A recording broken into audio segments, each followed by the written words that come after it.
Bien, chers élèves, nous allons continuer donc avec la moyenne. Ici, donc, nous allons parler de deux types, en fait, deux formes de moyenne. La première forme, c'est la moyenne simple. La moyenne simple. Alors, comme le mot le dit, c'est simple à calculer justement. Un exemple, on vous donne donc 8 et, comment on l'appelle, donc 10 notes obtenues par Nathalie en français dans le mois d'octobre. Et on vous demande de calculer la moyenne de ces 10 notes. La moyenne de ces 10 notes, naturellement, c'est la somme de ces 10 notes divisée par 10.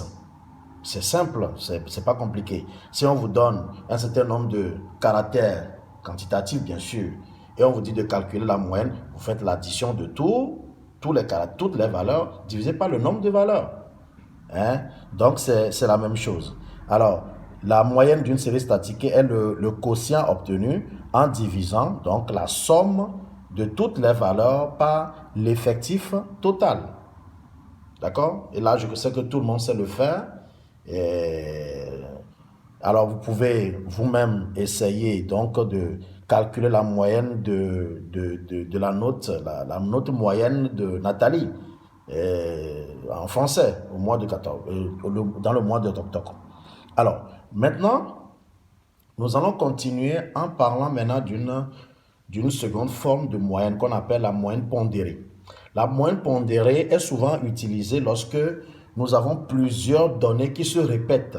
Hein? Nous avons des données qui se répètent plusieurs fois. Hein? Au lieu de faire bêtement la somme de ces plusieurs données, on va essayer d'utiliser une autre forme. D'abord, on essaie de confiner tout ça dans un tableau. Hein? Et souvent, ici, au lieu de mettre coefficient, on met d'abord effectif.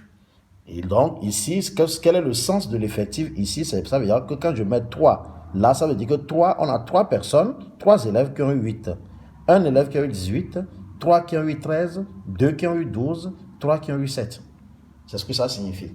Voilà. Alors, je peux mettre aussi coefficient.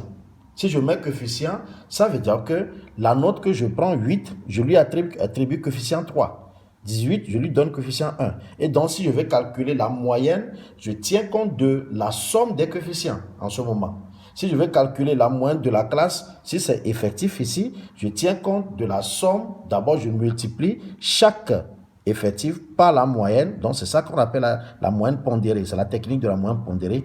L'effectif par la moyenne, l'effectif par la moyenne. Donc, je fais la somme de tout ça et je divise par l'effectif total. Et si c'est le coefficient total. Vous voyez? Donc, comme on l'a dit ici, on doit faire donc, on multiplie chaque valeur par son effectif. Chaque valeur par son effectif. Chaque valeur par son effectif. Bien entendu, si je mets effectif ici, vous voyez? Et après, donc, qu'est-ce qu'on fait? On additionne.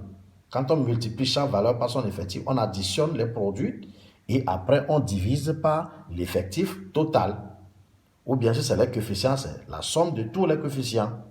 Vous voyez? Voilà.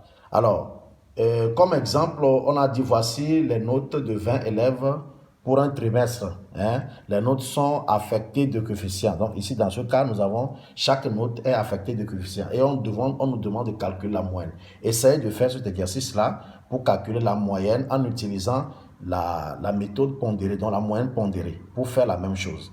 D'accord? Voilà, je vous remercie pour votre attention.